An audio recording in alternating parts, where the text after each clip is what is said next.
Febre das bets no Brasil. A Anatel divulga a lista de empresas irregulares que vão sair do ar. E você vai ver ainda. Corpos de criança e de um homem que desapareceram após deslizamento de terra no estado do Amazonas são resgatados. E ainda, sobreviventes da bomba atômica ganham o Prêmio Nobel da Paz. Essas e outras notícias você confere a partir de agora. Olá, muito bom dia. Seja bem-vindo ao Redação Hit, edição manhã. Agora são 11 horas e 35 minutos. Nós estamos ao vivo e chegamos agora com as principais notícias do dia. Hoje é sexta-feira, 11 de outubro.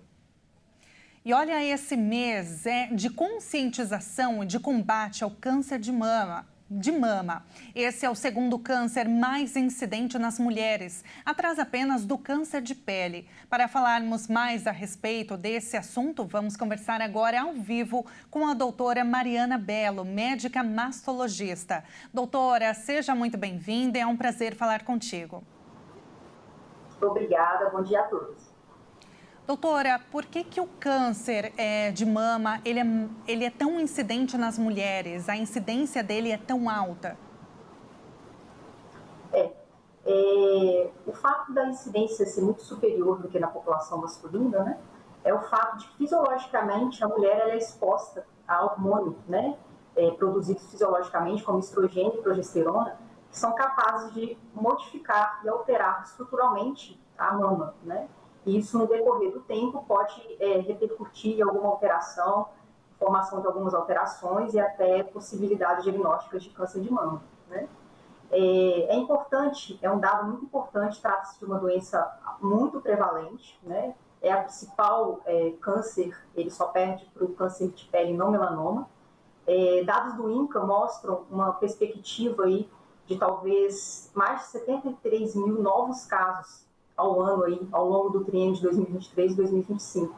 Então, é muito importante a gente estar falando dessa doença tão prevalente e que, infelizmente, acaba também repercutindo nas taxas de mortalidade, né? A gente tem também, pelo câncer de mama, altos índices, né, altas proporções de mortalidade causada pela doença, né? Em dados nacionais, nos últimos anos, mostrávamos uma taxa em torno de 14,5%. Dentre os óbitos causados por outros cânceres. Então, assim, é uma representatividade muito grande. Agora, qual idade ele é mais prevalente nas mulheres? Sim, entre os fatores de risco principais, né, tá o que a gente pontuou, que é o fato, né, do sexo feminino, e é uma doença mais prevalente após 50 anos. O fator idade é um fator de risco relativo importante também.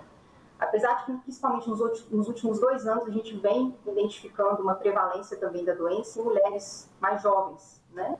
Isso está diretamente associado, é claro que isso vai levar um tempo para que a gente consiga identificar realmente os fatores determinantes para essa doença estar aparecendo um pouco mais precoce, mas dentre os fatores que a gente já reconhece, que os estudos já nos mostraram, estão dados comportamentais das mulheres, por exemplo, o sedentarismo, a obesidade, né, o ganho de peso, principalmente na pós-menopausa, o hábito do uso rotineiro de bebida alcoólica. Então, são fatores de riscos relativos que, somado, né, ao comportamento dessa mulher ao longo da sua vida, podem representar, sim, um aumento do risco para o desfecho da doença, né, que é o câncer de mama. Doutora, quais são os sintomas? O que nós precisamos estar atentas ao sentir alguma coisa? É algum sintoma, por exemplo, como tontura, algum mal-estar, ou somente ali oh, meu Deus, fugiu aqui a palavra, não consegui dizer, mas na hora de fazer aquele teste, né, tão famoso, na hora do banho, da gente se tocar, o que a gente deve estar atenta? O exame clínico, né, a gente preconiza que o exame clínico ele deva ser realizado por um profissional, né, por um profissional médico. O autoexame a gente não estimula como uma forma de rastreamento, porque a partir do momento que a doença já se manifesta capaz de causar algum sintoma ou alteração identificado pela paciente, a gente já pode estar diante de uma doença já localmente mais avançada. Então, o que a gente preconiza? A gente preconiza o rastreamento, né, que é identificar uma alteração que clinicamente ainda não foi manifesta, então, ou seja, a paciente está completamente assintomática, não é muito comum ter algum sintoma clínico associado à doença, Então, o que a nossa sociedade, né, de mastologia recomenda é que a paciente seja orientada sobre a necessidade de estar fazendo o rastreamento com a mamografia a partir dos 40 anos, no intervalo, né, após a análise desse exame, no intervalo anual, se tiver tudo bem com os exames. O autoexame, né, capaz de identificar, às vezes, algum nódulo que a paciente tenha percebido, alguma alteração da textura da pele, um inchaço diferente da mama, ou até alguma lesão ali próximo do mamilo que não está tendo melhora ou com alguma medida clínica, são sinais clínicos que podem representar, sim, alguma alteração, e essa mulher deve ser estimulada e orientada a imediatamente procurar o atendimento médico para melhor avaliação. Depois do diagnóstico, doutora, como que é feito o tratamento? O que tem disponível para as pacientes hoje? Sim. O tratamento ele é individualizado, né? O diagnóstico do câncer de mama, ele não significa um tratamento igualitário para todas as pacientes que recebem esse diagnóstico. Ele precisa ser individualizado, a depender do que a gente chama de estadio clínico da lesão, né? A depender de outros fatores clínicos da paciente. E após o resultado anatomopatológico, né, que geralmente é realizada uma biópsia diante de uma lesão suspeita, identificada ou por mamografia ou por ultrassom, essa paciente também ela é orientada a realizar outro exame, que é a imunistoquímica. Essa imunistoquímica que vai caracterizar melhor a lesão. E diante dessa caracterização, a gente consegue orientar, somado ao estadiamento clínico da paciente, qual será melhor o tratamento. Existem pacientes que irão operar no primeiro momento e posteriormente talvez seja indicado o tratamento com quimioterapia ou alguma droga-alvo que a gente fala, ou hormonioterapia. Já existem outros pacientes que, a depender do seu estágio clínico, ela necessitará de talvez de um tratamento sistêmico inicialmente, a quimioterapia, somado a alguma droga-alvo, por exemplo, a imunoterapia para alguns subtipos específicos de tumor, para depois, no segundo momento, a gente poder ofertar uma cirurgia menos invasiva, ou até mesmo conseguir identificar nessa paciente se ela terá uma taxa de resposta importante e, caso não tenha, existem outras drogas capazes de modificar a sobrevida dessas pacientes. Então, é muito importante individualizar o tratamento, né? Então, o câncer de mama ele é tratado de uma forma única para cada paciente que recebe o diagnóstico. Perfeito, doutora. Olha, infelizmente a gente não tem mais tempo, mas que essa entrevista ela sirva de alerta para que todas nós mulheres façamos os exames anualmente, seguindo todas as recomendações que a doutora trouxe aqui. Muito obrigada pela sua disposição. A gente acabou de falar com a médica hematologista, a doutora Mariana Bello. Doutora, foi um prazer e até uma próxima. Prazer, obrigada pela oportunidade. Imagina, até. E olha, agora mudando de assunto, foram resgatados os corpos de uma criança e de um homem que desapareceram após um deslizamento de terra no estado do Amazonas. Vamos ver. Autoridades resgataram os corpos de uma menina de 6 anos e de um homem que desapareceram após um deslizamento de terra que deixou 10 feridos e causou o desmoronamento de um porto fluvial no estado do Amazonas. A equipe de mergulhadores do Corpo de Bombeiros resgatou o corpo de Letícia Corrêa de Queiroz, informou nesta quinta a Defesa Civil do Estado. O corpo de Franklin Espinheiro de Souza, de 36 anos, foi encontrado na quarta. A Polícia do Amazonas abriu uma investigação para apurar a causa do acidente. O deslizamento provocou o colapso de um porto de cargas e passageiros localizado às margens do rio Solimões, no município de Manacapuru.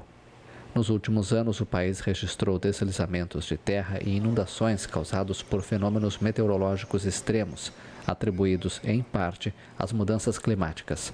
Quase 9 milhões de pessoas vivem em áreas de risco, segundo a presidência. E veja a seguir, Anatel divulga a lista com mais de 2 mil bets irregulares que vão sair do ar. E agora na sua tela, imagens ao vivo de Ubatuba. Litoral norte de São Paulo, 24 graus neste momento. Olha, céu bem nublado. Nós voltamos já já.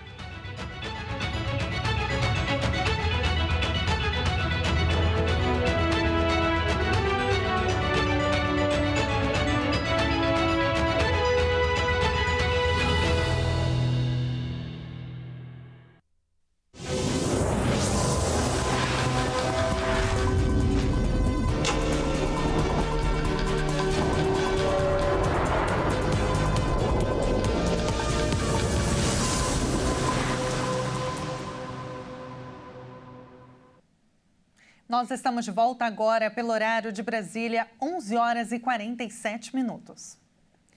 E a Anatel divulgou a lista com mais de 2.000 bets irregulares que vão sair do ar. As empresas autorizadas a operar até dezembro estão em uma lista divulgada pelo governo.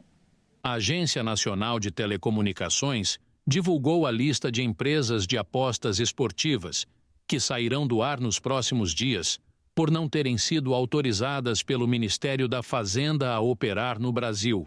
A lista tem cerca de 2 casas online de aposta esportiva, as chamadas bets. Na quinta-feira, a Anatel já começou a notificar as empresas para que elas derrubem os endereços dos sites. Segundo a Anatel, cabe a cada uma das prestadoras tomar as providências técnicas necessárias para implementar essa determinação. O tempo para a execução do bloqueio vai depender das medidas empregadas pelas prestadoras, conforme suas especificidades. O governo federal fixou regras para controlar e delimitar a operação das bets no Brasil. Aqueles que pretendem continuar em atuação têm até dezembro para se adequar às novas regras. A partir de 2025, o governo vai autorizar apenas aquelas que já estiverem dentro da norma. Essas que já estão sendo banidas sequer começaram a se adequar. Além do controle na atuação das bets, o governo pretende também restringir determinadas formas de pagamento dos usuários. Uma opção analisada é bloquear o uso de cartões de crédito e do cartão do Bolsa Família para apostas. E a faxineira Fernanda, de 34 anos, apostou todo o salário e perdeu tudo. A história dela, que nós vamos conhecer agora, é apenas mais uma de milhares de outras que escancaram um problema atual no Brasil, a pandemia do vício em jogos. Desde 2018, as apostas online funcionam praticamente sem limitações, em um fenômeno classificado pelo ministro da Fazenda, Fernando Haddad, como uma pandemia. O Banco Central estima que há 24 milhões de usuários em um país de 212 milhões de habitantes. Somente em agosto, 5 milhões de beneficiários do Bolsa Família transferiram um total de 3 bilhões de reais para sites de aposta. Isto representa 25% dos que recebem o auxílio do governo e quase 20% do que foi pago naquele mês pelo programa de transferência de renda. O poder público busca regulamentar as chamadas bets, que oferecem apostas sobre partidas esportivas e jogos como o do Tigrinho ou o Aviator. Vende televisão, vende tudo na minha casa. Ventilador, minha máquina de lavar, meu tanquinho eu vendi também, para poder vender. E meu guarda-roupa também eu vendi para poder jogar e não faturava nada, entendeu? Só perdi. As plataformas patrocinam a maioria dos grandes clubes de futebol do país e inundam as redes sociais e os canais de televisão com anúncios protagonizados por estrelas do esporte, influencers e artistas. Eu só ficava grudada no telefone, 24 horas no telefone, trabalhando no telefone. Até meu encarregado já falava comigo, pô, tá muito tempo no telefone, e era só jogando, entendeu? Meu pagamento todo eu jogava ali, naquele jogo ali, pra ver se eu ganhava nada, eu perdia tudo. De 100 em 100, quando eu via, eu tava zerada, sem dinheiro nenhum. Aí eu me batia a aflição, pô, perdi tudo, e agora? No campus do Instituto de Psiquiatria da Universidade Federal do Rio de Janeiro, o Instituto Delete, focado no impacto das tecnologias na saúde, atende pacientes que buscam se tratar do vício em apostas online. Está aumentando muito a procura porque existe uma grande preocupação com a saúde mental relacionada aos jogos, né? Porque existem pessoas que têm um transtorno mental associado, como uma compulsão, uma ansiedade, uma depressão, que potencializa esse uso. A Associação Nacional de Jogos e Loterias, que representa alguns dos principais sites de apostas, sustenta que os problemas de transtornos compulsivos por apostas e jogos online atingem uma pequena parcela do universo total de jogadores, de 1 a 1,5% do total do público. Mas a entidade reconhece que estes casos são extremamente prejudiciais, tanto para os apostadores quanto para aqueles que com eles convivem, e diz estar em tratativas com ONGs que atuam no apoio psicológico e tratamento a jogadores compulsivos, para a promoção de ações que visem a prevenção do desenvolvimento desse tipo de transtorno. Muito triste tudo isso, hein? E olha, o grupo japonês de sobreviventes da bomba atômica ganhou nesta sexta-feira o Prêmio Nobel da Paz. A equipe luta contra o uso de armas nucleares. O Prêmio Nobel da Paz foi concedido ao grupo antinuclear japonês Nihon Hindankyo, um movimento popular de sobreviventes da bomba atômica de Hiroshima e Nagasaki, também conhecido como Hibakusha. The Norwegian Nobel Committee has decided to award. O Comitê Norueguês do Nobel decidiu conceder o Prêmio da Paz de 2024 à organização japonesa Nihon Hindankyo. Esse movimento popular de sobreviventes da bomba atômica de Hiroshima e Nagasaki, também conhecido como Hibakusha, está recebendo o Prêmio da Paz por seus esforços para alcançar um mundo livre de armas nucleares. For its efforts to achieve a world free of nuclear weapons. O grupo, fundado em 1956, recebeu a honraria por demonstrar, por meio de depoimentos de testemunhas, que armas nucleares nunca mais devem ser usadas. O Nobel conta com uma medalha de ouro, um diploma e um prêmio de $1 milhão, ou mais de 5 milhões de reais. O prêmio será entregue em uma cerimônia em Oslo em 10 de dezembro, aniversário da morte em 1896 do criador do prêmio, o inventor e filantropo sueco Alfred Nobel. A temporada do Nobel termina na segunda-feira com o anúncio do Prêmio de Economia. E na edição de hoje nós vamos conhecer um pouquinho de uma cidade alemã chamada Hamburgo. Vamos ver. A segunda maior cidade da Alemanha, com mais de 1,5 milhão de habitantes. Hamburgo é conhecida por ser um lugar teatral e possui mais de 40 casas de espetáculos. Quando o assunto é música, a cidade tem talento e repertório de sobra. Não é por acaso que é bastante famosa por ser o centro de excelência musical alemã com destaque para ópera, balé e 3 orquestras sinfônicas. A gastronomia em Hamburgo tem grande influência marítima com lagostas, ostras frescas, camarões, rodovalho e outros peixes do Mar do Norte. Que legal! E agora que a gente conheceu um pouquinho, é claro, da cidade, nós vamos ver uma câmera ao vivo de lá. Saindo do Brasil, vamos para a segunda maior cidade alemã. Saindo aqui dos nossos estúdios HIT em São Paulo, vamos para a Europa. E você vai ver agora na imagem um dos lagos artificiais espalhados por Hamburgo, chamado de Binnenalster. Olha, hoje eu não estou boa para falar palavras difíceis não, viu? Esse lago faz parte do rio Alster, que atravessa a cidade com edifícios, ruas comerciais e históricos calçadões nos arredores. No verão, esse lago é um ponto de encontro para passeios de barco, viu? E Hamburgo é uma cidade bastante visitada por turistas. São cerca de 6 milhões de pessoas por ano que visitam a região. E assim a gente encerra esta edição. Muito obrigada pela sua companhia. Uma excelente sexta-feira para você e um ótimo final de semana. Até mais!